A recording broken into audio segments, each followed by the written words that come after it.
Use of Paul Montelongo. No problem. Good afternoon, Las. Welcome to the Paul Montelongo Get a Grip Business Show, where the American free enterprise system is encouraged. It is endorsed and it's hard at work. This is the place where serial entrepreneurship is a way of life. We talk about what's real, we talk about what's profitable, and of course what works. This is KLAV AM 1230, the talk of Las Vegas, and I'm joined again by Harry E. Shade, my co-host. Harry, welcome. Glad to have you back. Hey, Paul. Good to be here with you as always. Yeah, your insight is valuable, so I'm glad you're here. We are your serial entrepreneur host and co-host. Is this true? That is true. That's right. True. And you can listen to the show live streaming on Al Gore's internet. I always love saying that, at paulmontelongolive.com. It is that easy, paulmontelongolive.com. Of course, follow the show on Facebook, Paul Montelongo Fan, and tweet me on Twitter at Paul Montelongo. And we have a couple of really, really great guests today on the show that are going to call in. We're just, lately, Harry, we've been really talking about business, what it takes to be in business, and what it takes actually to sell a business. Yeah, that's usually might be one of the goals that you have, especially serial entrepreneurs. Exactly. And so today, our guests are going to talk to us about a couple of ways that happens. Specifically, the second guest, Kerri Salls, will be here in a little bit, and she's going to talk about how to design a business to sell it. But our first guest is Larry Loik. Now, Larry is an internet marketer, and as you know, internet marketing is very, very key in terms of building a business, having long-term residual, and, in fact, transferring that business to somebody else, or letting that business run on its own so that you can generate income. That's the really cool part of an internet marketing business. And so I've had Larry on the show before, and I want to bring Larry back on in a minute here to talk to him about what's current, what's hot, what's really smoke in the internet world, and he's got some insights on that. As we did our investigation for the show today, I know you came across an article about selling a business, designing a business, creating a business, and somebody actually said that it's not all that great of an idea all the time. Yeah, when we're talking about the exit strategy and what you're going to do to exit a business, I think what the gentleman was trying to say in the article, and I wish I remembered his name, but anyway, he was kind of taking an opposite view of the fact that you should go in with an exit strategy right off the bat. He felt that if you're being transparent in your business and you're letting everybody know what's going on, that might make morale suffer a little bit. If people are thinking, wow, this guy's just in here for like 6 months to a year and then wanting to walk away. I think the other thing was he was trying to say that the focus wouldn't necessarily be on growth then. If you're really if you're focused on selling and getting rid of it, that you're taking the potential for growth down a little bit because your focus isn't in the right place. So, a couple. Well, I can't wait to get into that with our second guest because I sense that she's going to challenge that, and the banter should be exciting, right? Yeah, that should be interesting because, he has a point of view, and it's good point to debate on. Yeah. Well, our first guest, though, is Larry Loik. He's an international speaker. He's an author, consultant. He's a coach, a seminar producer. He's been on big stages. He's been on CBS Radio. He's been on the New Money Show. He works with business owners, entrepreneurs, I know, to help them break through certain plateaus and certain belief systems that they have about building their business. He's also an internet marketer. And so let's talk to him on the phone because he's got some interesting things happening in the internet marketing world listeners know about. Larry, are you on the phone? I'm here, Paul. Thanks for having me on the show. You're welcome. Welcome to the Paul Montelongo Get a Grip Business Show. How's it going for you, man? Crazy busy, since we've relocated here from Los Angeles. It's been a whirlwind, but I love it. Thank you for having me back on a second time on your show. You're welcome. I follow your Facebook post and your tweets all the time, and it really looks like you're cooking, especially in the internet marketing world. What's really hot right now in the internet marketing world and social media? That venue. What's really hot and working for businesses right now, Larry? Well, things have changed. A few years ago, I had a show on CBS Radio in Los Angeles called The New Money Show. And in those days, Uh, those days, 3-4 years ago, right? Long time ago. Yeah, in the internet marketing world, that's a zillion years ago, isn't it? Yeah. Well, what's really interesting is that the advertisers of that show, CBS Radio is the largest FM talk radio in the nation, and a lot of sponsors and so forth. And one day, the programmers of the radio station said, "Hey, how would you like to go to the AM dial instead?" And I said, "Well, why? What's going on?" They said, "Well, we're changing this radio station to a top 40 music station." I was like, "What?" And so I found out essentially what happened was the advertising dollars were going from offline venues to online a lot more too. Now, what they ended up doing was really, really smart, is doing a combo where they had the offline on the radio show and bringing it online as well through their AM dial, which was very, very smart. So they adapted a packaging kind of thing too, which was great. What we found is that people just right now have changed. I mean, when was the last time you used the yellow page? Oh, yeah. Really? The yellow page is now a faded beige page. Yeah. So, the first thing we do is, or here's another one. When was the last time you used directory assistance, 411? Right? Yeah. Nobody does anymore, right? Right. Just We Google just it, look right? it up on our phone. Exactly. We just, Google's like a verb now. We Google it, like you just say. We Google. Since Right. when did Google become a verb, right? Right. Google it. Google me. So it's really, really interesting. And so what we still do, though, is we like to do that offline-online combination both. And so depending on your type of business, if you're local here in Vegas, like I said, we just relocated here, and you're a dry cleaners, or it doesn't matter, or insurance agent, what have you, is there a way that you can market online as well as do things offline? Offline meaning the real world. So, for example, tomorrow, Paul, I understand that you're coming to it too. We're having a huge networking event at the top of City Center overlooking the Strip with the movers and shakers of Vegas. So we've bridged that gap with the face-to-face, and people want that. They just don't want to be hidden behind their computer in their man cave or whatever they call it for women, right? Right. And they really want to get out and press the flesh and have fun and get to know one another, personally as well.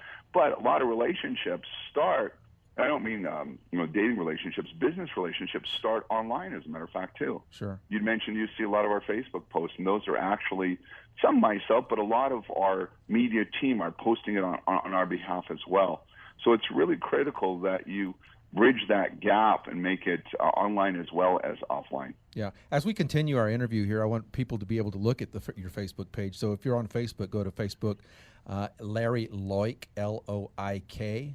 And you can see the kind of post that he's talking about. I find it very interesting that you say that we have now moved into, let's get back to shaking hands with people in a literal way, in addition to the shaking of hands that have been happening on social media over the last few years.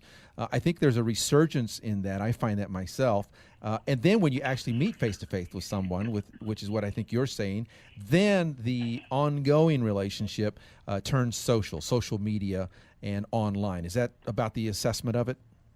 Absolutely. And it's really interesting. I just had an entrepreneur come and meet us on our rooftop deck here last week. And how do we meet? We're just talking online on Facebook as if we've known each other for a long time. And then we actually meet in person and hung out, and it was great. So that's the neat thing, is that it enables us to leverage our time as well. And if there's a way that you can do it where you have somebody trained to speak in your voice, speak in your words that they're posting on your behalf too, that really super leverages your time as well. Like you're doing with the radio show, how you're leveraging it also through Facebook and other social media as well. Where is this event again? Tell the listeners where this event is being held in Las Vegas. The best way is go to VIP Vegas Promotions, VIPVegasPromotions.com. When you go there as well, mention Paul's show and mention this show and that you were referred by them. I don't even know if we have any tickets left.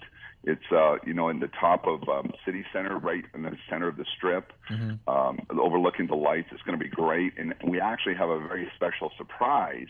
And this is one of the things that I encourage people to do when we work with high-end clients. What we tell them is make it fun. We actually have, quote-unquote, KISS showing up.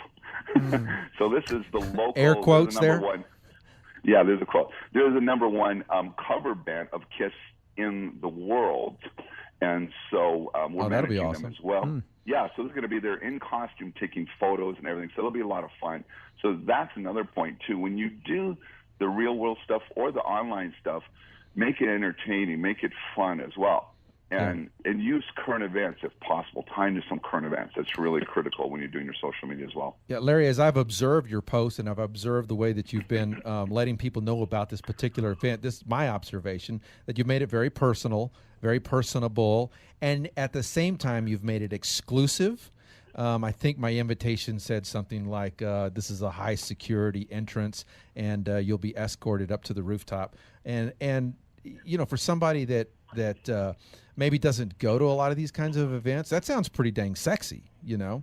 It actually is, and that's the truth too. Yeah. We have to give security a list of people ahead of time too, Right. and they're not allowed up and so forth. And you have a special key fob to get in the elevator and so forth. So yeah, that is 100% true. And this is an event that is for all levels of social media marketers or internet marketers, I would suppose. You know, it's really the who's who in Vegas, and actually not just Vegas. There's people that are flying in from different states, as a matter of fact, too, that just want to come to that and then hang out later on in the evening and even throughout the weekend as well. Because if you really think about it, all it takes is one meeting, one joint venture to happen as well. It's like you and I met, and here we are again. Right, and exactly. so it's really critical that you get out there and you meet people, and many of us are shy, and we hate going to these events. You know, we do a session on networking, the proper way to network. Have you ever been to some of these, for example, Chamber of Commerce mixers? Oh, yeah. So that's just a business card collection event. Isn't that a lot of fun? Yes, no.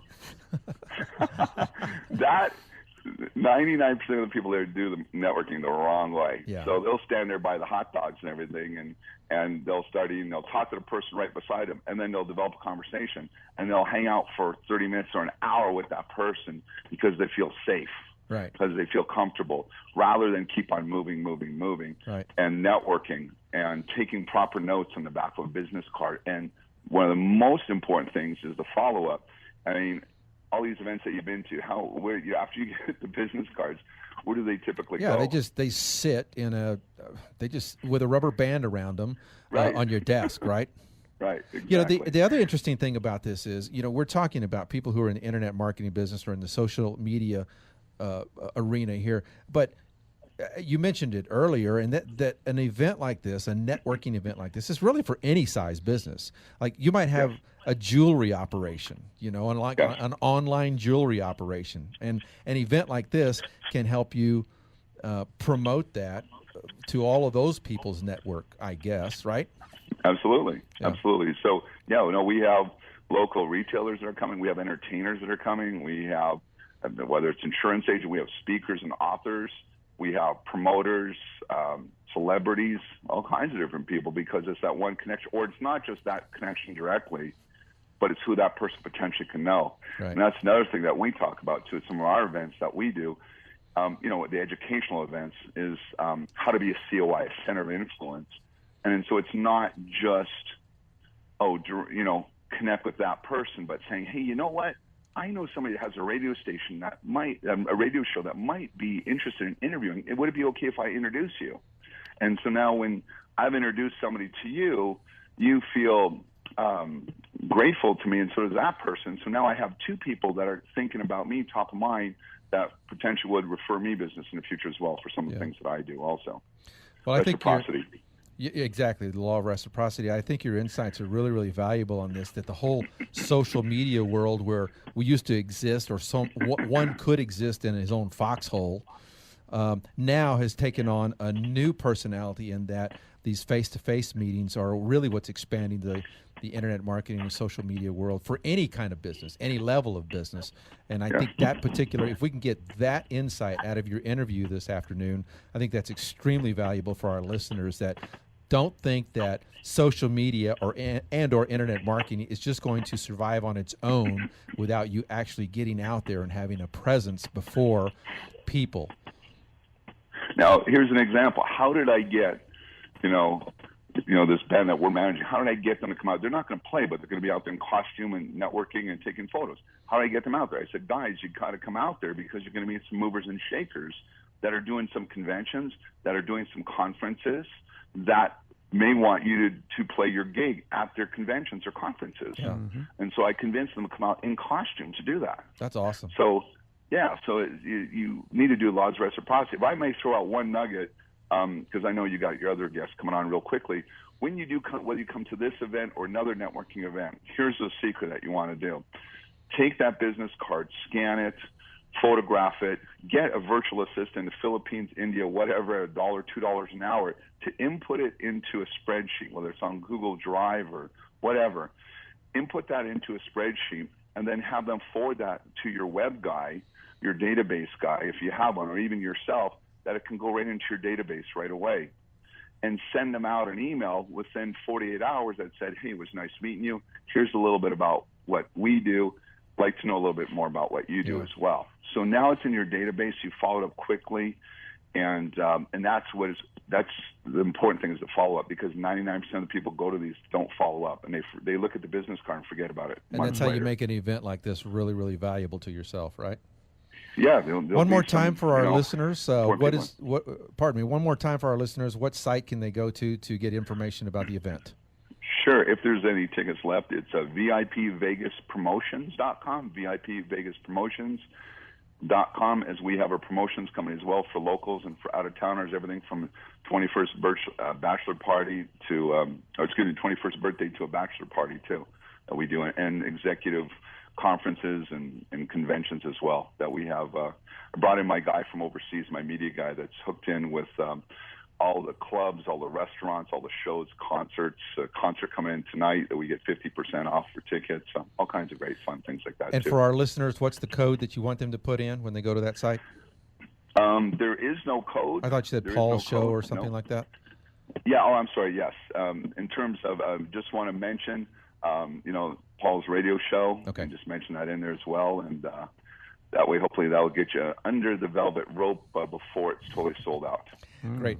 Larry Loik, internet marketer extraordinaire, entrepreneurial coach. Appreciate your insights again on the show, and look forward to seeing you tomorrow on the rooftop, downtown City Center in Las Vegas. Great. Thank you very much. All right. Take care. Bye-bye. That's great. I like to talk to people that are really making things happen in the business world. Well, yeah, why not? I mean, those are the only people you really want to be talking to. Right. People that are making it happen. And I'll see you there on the rooftop tomorrow I know you night. will. I know you'll be awesome. And so the opportunities there to meet and network will be fantastic. When we come back in a moment, we're going to talk to our next guest, and her expertise is helping you build and design your business so that you could sell it. All right. If you Imagine wish. that. Yes. If you wish. Yeah. When we get back to the Paul Montelongo Get a Grip Business Show in a moment.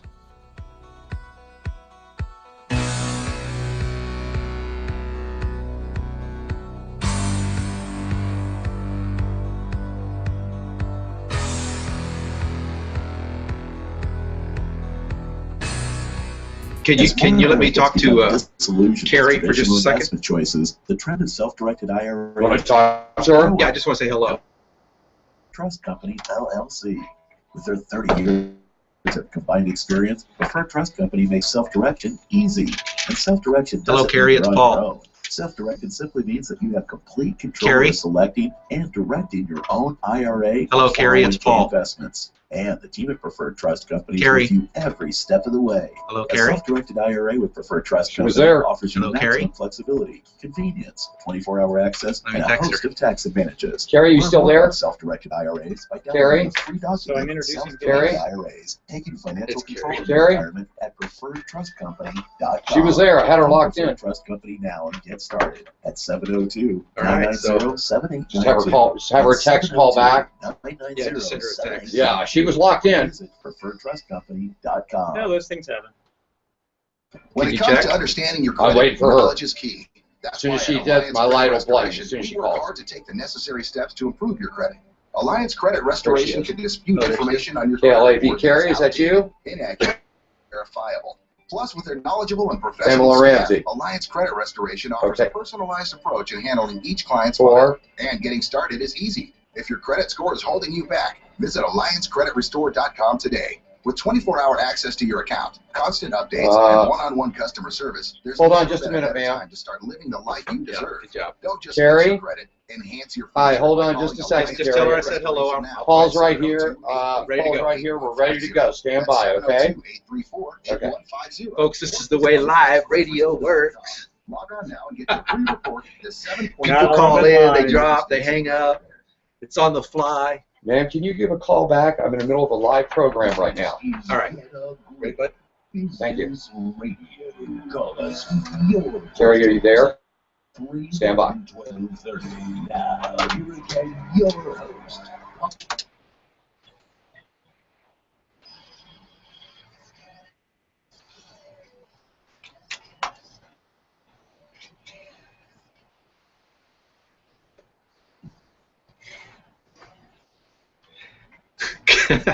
Welcome back to the Paul Montelongo Get a Grip Business Show, where the American Free Enterprise System is encouraged and it is hard work at work. We are live streaming on paulmontelongolive.com, and we're here with Mike, our producer. You mean it worked? It worked. Yeah, it worked. Everything worked. We're here with Harry Shade, my co-host, and we're talking business.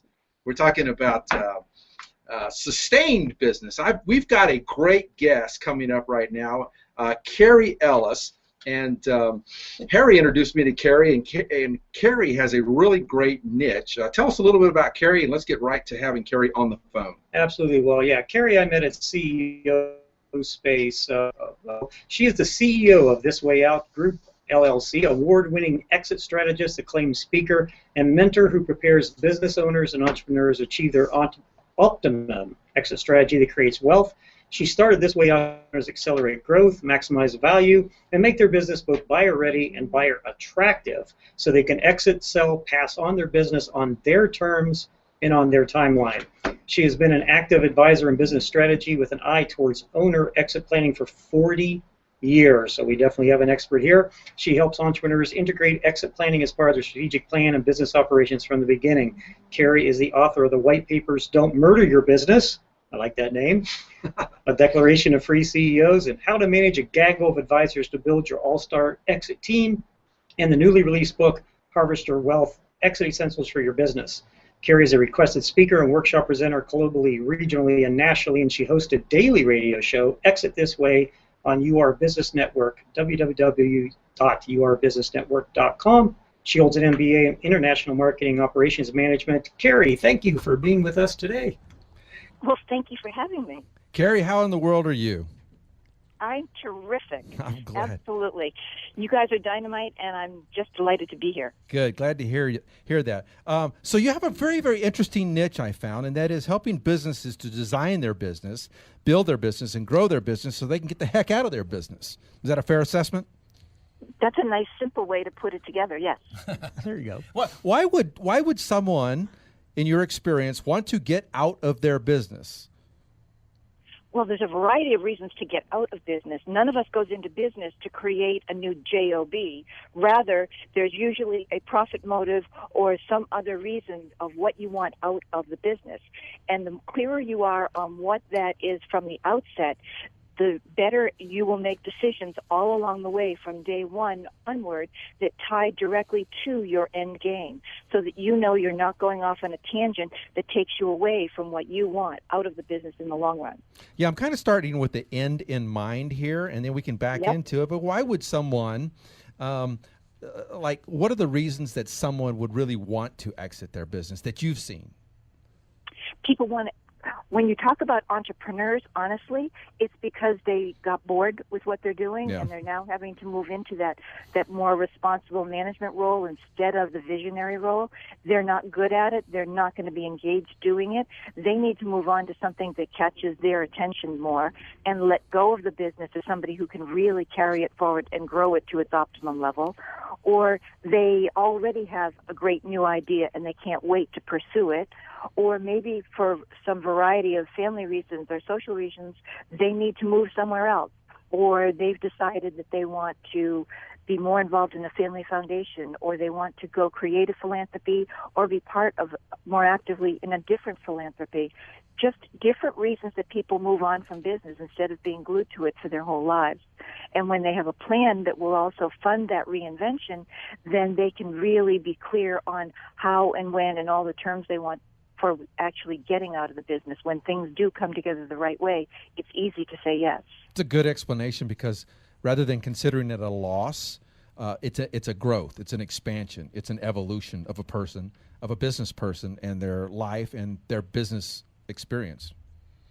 That's how I see it. I never see people exiting a business consciously as a loss.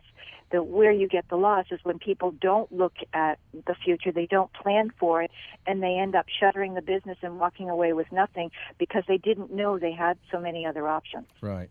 Let's get to the nuts and bolts a little bit here. What areas do you focus on with a business owner that prepare them for the exit strategy? Well, the easiest one that business owners across the board need to pay attention to, and most entrepreneurs are too busy with everything else to look at as being essential, are their financial books. And that's more than just having the checkbook that you balance each month. It's actually having an income statement, a cash flow statement, all of the other different accounts up to date and consistent, and you're not borrowing from Peter to pay Paul, because all of those are the pieces that will immediately tell both an investor or an acquirer of your business that you're not running it as a real business. It's still being run as a hobby. So we need to get that cleaned up, which does take up to 2 years just to get them clean. Never mind showing a potential buyer that it takes 2 to 3 years more of clean books to prove what you're claiming are the real revenues and the potential revenues after they buy it. That's just the first one. We have to do the same thing for their governance books. You need a strong CFO on board who can manage the due diligence from day one. Mm-hmm. You need to set up your company as if you are anticipating an acquisition from day one. Not that you ever will be acquired, not that you are seeking a particular acquisition, but if you set your business so that it is an attractive acquisition target, you're actually running a stronger business that is going to grow farther and faster, regardless of whether you ever want to get out. And it just goes on from there. Hey, Kerri, just a really quick question for you. You mentioned earlier something about, a lot of times entrepreneurs especially, they might get bored with what they're doing and they really don't like the day-to-day, type of things. Would you say that maybe a lot of entrepreneurs could be kind of like ADHD in that way, where they, the focus just isn't there after a while? The focus isn't there, both because of their personal creativity, but also when you're talking about ADD, we're being all bred into it by this culture. So the idea that, you stay with what's current, what's fast, what's moving, and that's the antithesis of what it takes to build an enterprise that can grow to 10, 50, 100, $200 million. Those are totally different skill sets. Not that one is good or bad, but rather that they are different skill sets. And recognizing that you have this entrepreneurial bent, recognize you need to bring on board a set of managerial team around you who can take on all of this more mechanical aspect that's actually going to deliver the greater profit. Okay, yeah, that's a very good explanation. And listen, I wasn't trying to compare, people with ADHD to entrepreneurs. It's just kind of that whole thing of focus. But it's kind of true. Well, yeah, it can be. But the thing about it is ADHD people, though, are very creative. So that's another thing. Exactly. About now, I read an article just yesterday as I was talking with Paul about what we're going to be doing the show on today. And in this article, this gentleman kind of had a different slant on this. He was saying, you don't really want to do an exit strategy because it's going to take away from your creativity. It's going to take away from, the potential of the business. It might actually hurt morale. Is there a time that's appropriate to be thinking about that exit strategy? Or what do you think about this gentleman's take on it, saying that maybe you shouldn't even have an exit strategy? If you are talking about having an exit strategy that you share with the entire team, totally inappropriate. But if you have an exit strategy of what's in your mind, of what it's going to take for you to get out, what's in the best interest of all of your stakeholders, something that you are building towards all the time, and your strategic plan is within the framework of this exit, absolutely it's an imperative for every business of every size. But even if you are doing this, if you have an exit strategy in mind, it's only going to be your closest allies in terms of your executive team and maybe one or two of your outside advisors who knows what this exit plan is, because they know what the parameters are. doesn't mean that everyone you hire is going to have a clue, except that you're trying to run the cleanest, most attractive company there is. You are putting in systems, you are documenting procedures, you have communication systems in place, you have contingency plans, continuity plans, succession plans that you are acting on, all of which are valuable for any company that expects to grow, because then you're building the foundation that it can grow on top of. All of that is exactly what an investor is looking for when they want to acquire you. So you're doing the same things that has double purpose. One is immediate in terms of growth, and that's an ongoing process. The other is long-term, leading towards your ideal exit on your terms, on your timeline. So you really only confide in those that can help you pull this off, that are your strategic partners to help pull this off. At what point do you disclose this to your employees, customers, vendors, that, okay, this shop is now going to transfer ownership? Where's that fine line, and what are the effects of that, Kerri? Well, it depends on what kind of an exit you're doing. I have a friend up in New Hampshire that she was out working on her own, and her father pulled her back into the family's financial services firm as the CFO 2 years before his exit, so that he could introduce her to all of the key customers and vendors, and that the transfer was upfront and transparent to everyone for the next 2 years, so that when he left, the business was totally intact and the brand was left in the company and with her, not with her dad who had left. Right. But that was when they were doing a succession plan. If you're trying to, like I have people on the radio show that have told me about being acquired by companies as big as IBM, and you don't tell anybody on the team except for the core that helped you found this with this intent until the deal is done. The ink has to be dry before you tell the employees. Yeah. Otherwise, they're going to run. There's too much uncertainty in their lives at that point, or prior to that point. There is too much uncertainty, and they can act in so many different ways that could kill the sale, and as well as hurt themselves, because most of the time you have somebody their company's being acquired, they're walking away. Part of what they're looking for is the best protection for their employees. Mm-hmm. They're not trying to eliminate your job. They're not trying to have your salary slaughtered so that they can get a good payday. It doesn't work that way anymore. Yes, there used to be a lot of that, but that's not usually an incentive anymore. Yeah. Owners really care about their team and the business continuity as well as their own personal exit.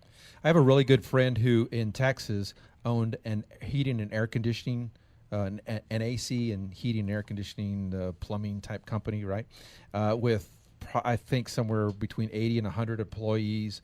It was a double-digit millions dollar company, and the owners, the husband and wife owners, wanted to sell their business so that they could go to the next level of their lives, which in this case happened to be philanthropy.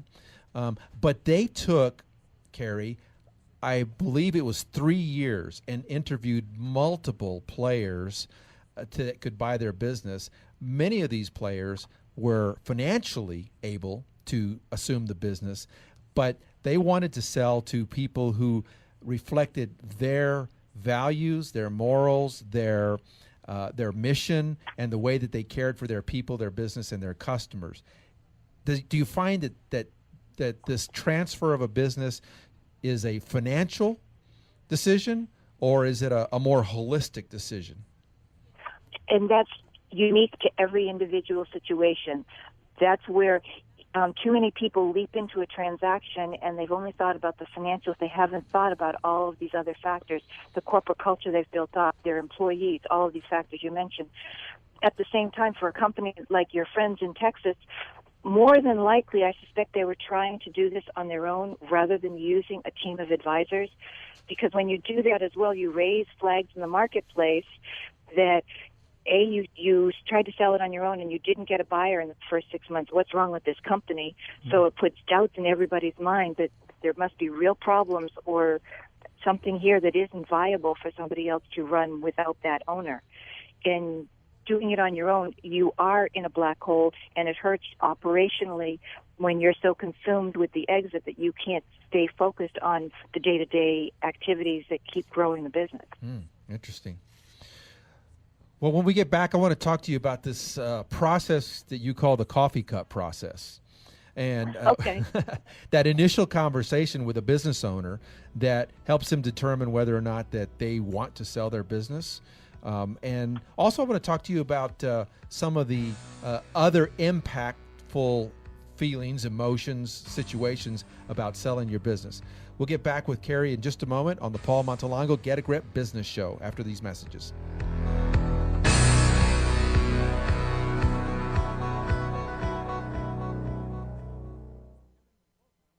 When it comes to understanding your credit, knowledge is key. That's why at Alliance Credit Restoration, we work hard to take the necessary steps to improve your credit.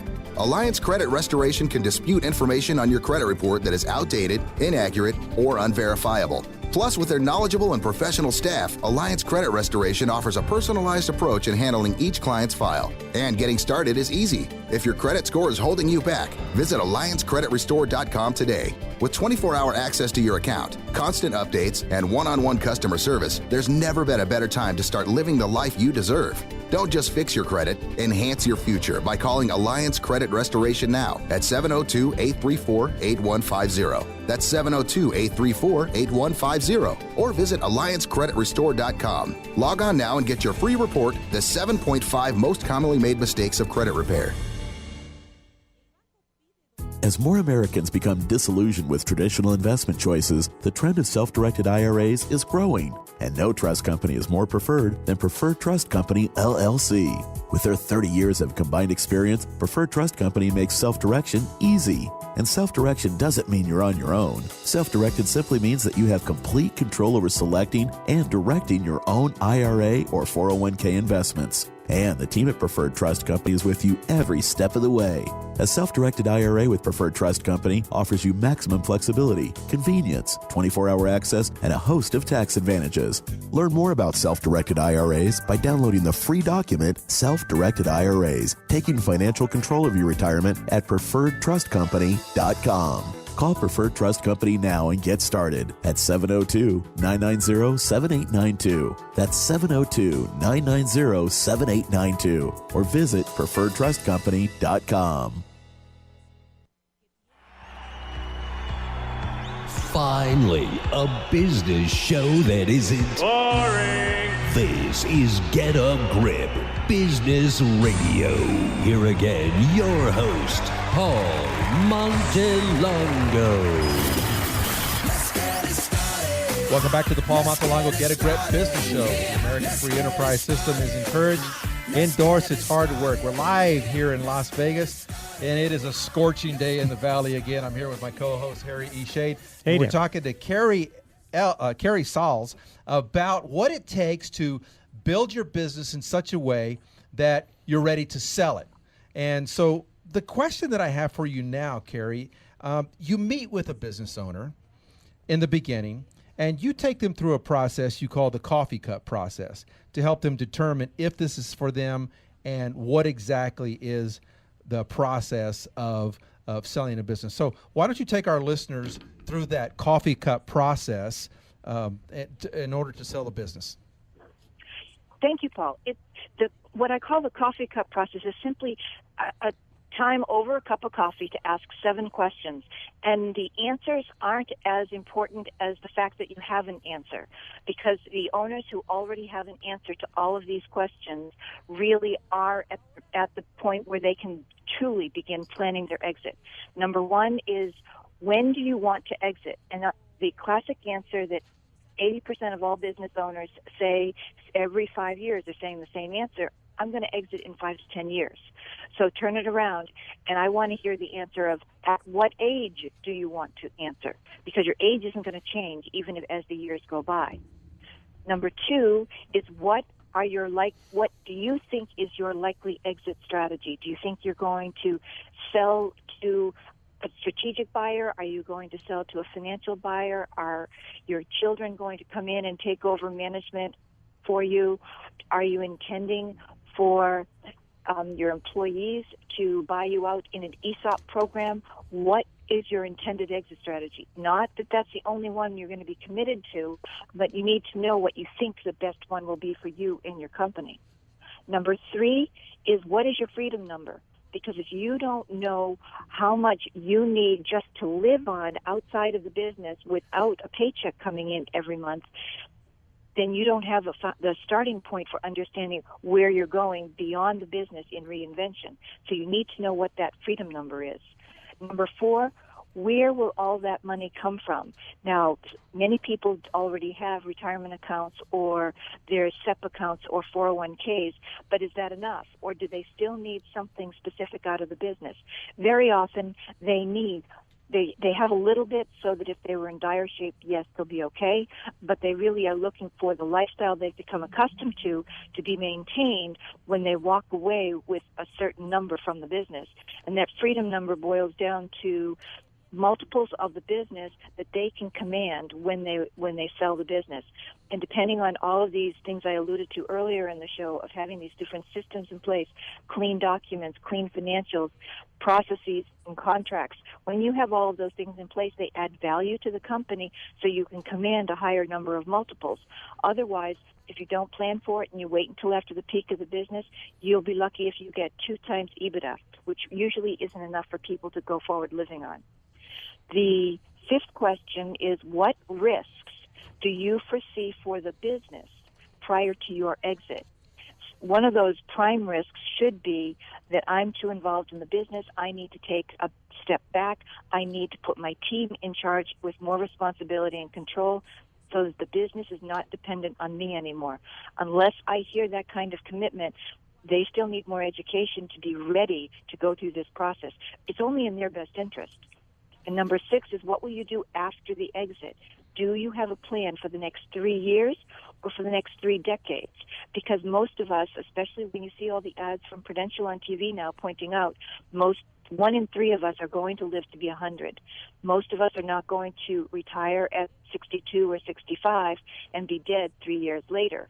We have a lot more living to do. You need a plan for that, or you'll fall into a massive critical depression within 18 months, and that's already been documented by AARP.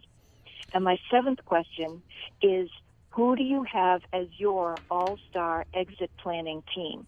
Because, like you mentioned, the company in Texas, they were trying to do it themselves. That only harms you. If you're trying to do it with your existing attorney or with your existing CPA, and you say they can do it all, you're shortchanging you and your business. You need a full team of experts that cover all the bases. Your team can end up being a good 5, 10, 15 people for you to get the maximum value from your business. And that's where I start. So if they have answers to those 7 questions, then we have a foundation that we can start moving forward to plan for exactly what they want, to create that blueprint for their business and their exit. Well, let's say, Kerri, for instance, you meet with somebody in this initial thing and, you say you need answers to these questions. Did you ever have somebody come to you that really had no clue what they really wanted to say in any of these things? And then can you move forward with somebody like that, or you just send them off to do some homework? It depends on what they're saying is the need to act now. If there's somebody who's saying, I just wanted to know, and I'm not intending to sell my business for at least 10 years, I've got plenty of time, they're only 40, 45 years old, they're not in a rush, they're not bored with their business yet, all of those kinds of things, then very often it's going to be telling them, okay, I want you to read my book, and I do want you to come to the event I'm holding next year just for business owners. It's not selling any product or process. It's just helping educate business owners to be better prepared for their exit. That's what I'll do for somebody on one side of the table. On the other side, if they come and they're saying, Kerri, I know I'm going to be out in 3 years. I know who I want to acquire my business. The rest of this is a black hole. Can you help me out? Because they're driven, of course I'm going to help them, and we can really make it happen.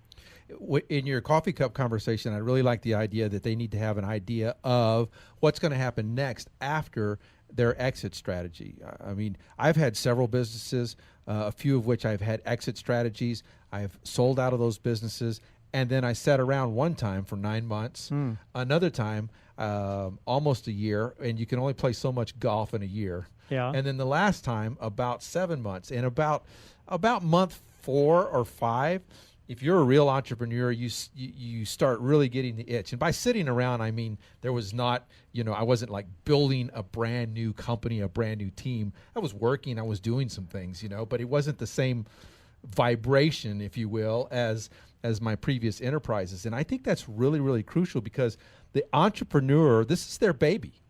They go into this business that there's such an emotional attachment to their business and all the hard work, sweat and tears and blood that they put into their business.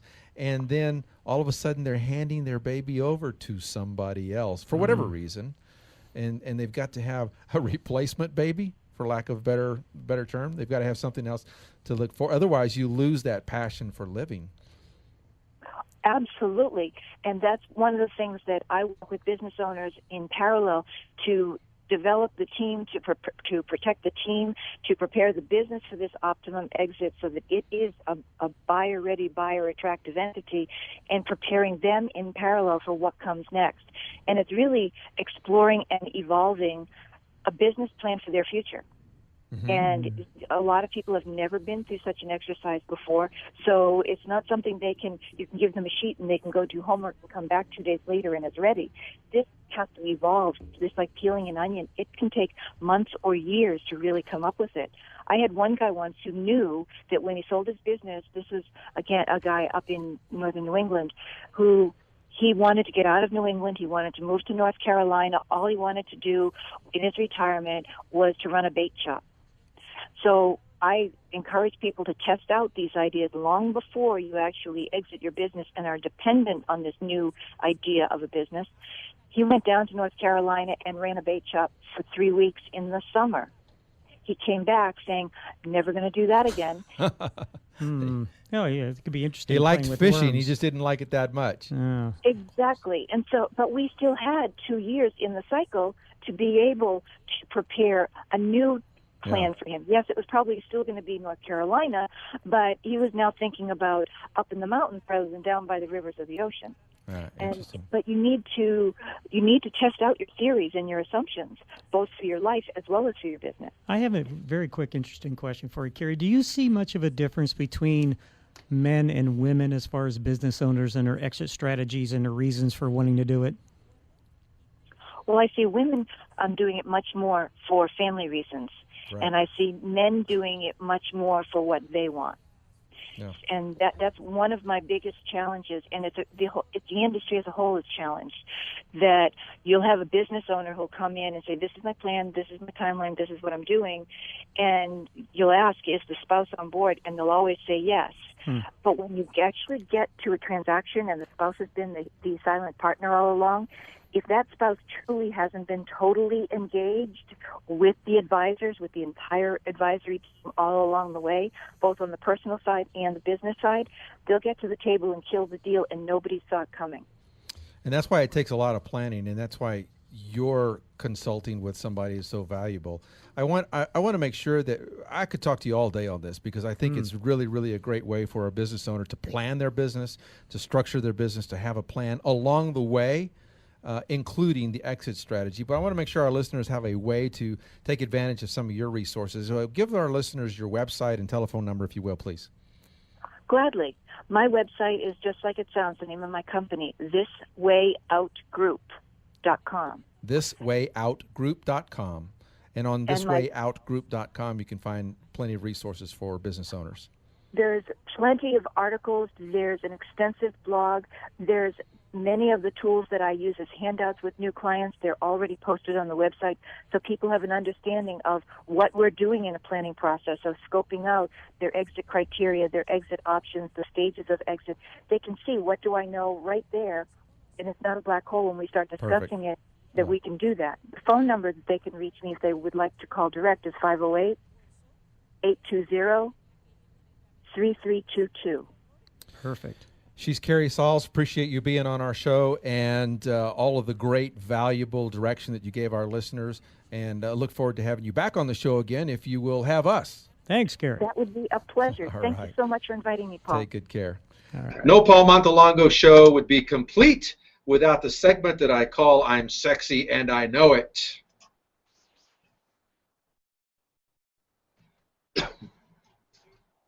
This is the segment of the show where I reveal stories about people, places, celebrities, and or businesses that relate to the free enterprise system.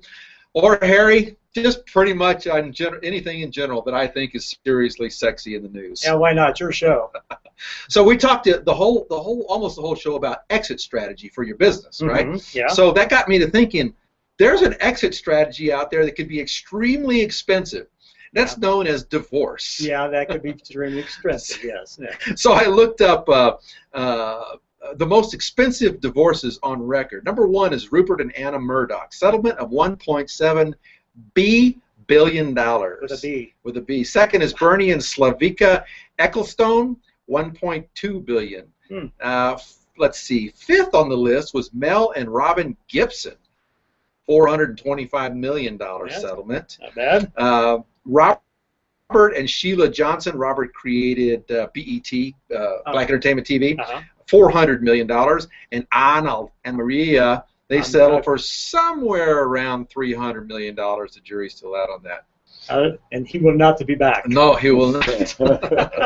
But maybe the maid will. Maybe. Which makes me go to the point or ask the question or remind our listeners, why is a divorce so expensive? Because it's worth it. Divorce attorneys, by the way, are sexy, and they know it, I guess, because of that settlement. Here's an interesting point. Latin Americans are the most positive people in the world, with their region being home to 8 of the top 10 countries for positive emotions. Residents were asked a group of questions by Gallup poll, measuring emotions in 148 countries, using 5 questions. Did they feel respected? Were they well rested? Did they laugh and smile a lot? And did they learn something interesting on the day prior to the poll? The average respondents said yes to these 5 questions, and Gallup found that 85% of adults worldwide felt treated and respected all day. Wow. The only one response that was less than 50% was when they asked if they learned something interesting or they did something interesting on the previous day. 43%, which I found interesting. Interesting. And don't tell the regular media that people are actually happy. Right. So Latin Americans are sexy and they know it because they're obviously more positive people. That then led into the idea of let's find out what the 10 healthiest countries in the world are. And the reports come in like this. Number 10, Australia. I'm going to kind of jump to it there. Number 9, Austria. Number 7, Italy. Number 4, Switzerland. Number 3, Iceland. Number 1, Japan. And the United States ranked, they were not in the top 10 of the healthiest countries in the world. That's because everybody watches the news here. Stop watching the news. The gluten-free news. Yes, the gluten-free. Well, folks, that's our show. Thank you very much, Harry E. Shade, for being my co-host today. And by the way, go to the event for the network marketing event for Larry Loik's event is on the Strip at the City Center. And if you're going to be a part of that event, if there's still tickets to take advantage of that event. That's our show. Remember to see the replay at paulmontelongolive.com. And remember to follow me on Twitter at Paul Montelongo and on Facebook at Paul Montelongo Fan. Go out and make yourself and your enterprise an integral part of the American free enterprise system. It's the very, very best business system in the world. And folks, above all else, remember, go big or go home. Harry, thank you. We'll see you next week on the Paul Montelongo Get a Grip Business Show. Thanks, Paul. And we're clear. This headset, all the sound is in this ear. Me too. Me too. Yeah, they're my left ear right now is going. Ee. That's our show. Time. Thanks for listening, Harry. Thank you. Make sure you watch the replay. Absolutely. Thank you, Mike, our producer. Thank you. Thank you, iPhone. My name is Chris. Thank you, paper provider. Be kind to yourself and good to others. Survivors. Namaste. A new show to the airwaves whose format is designed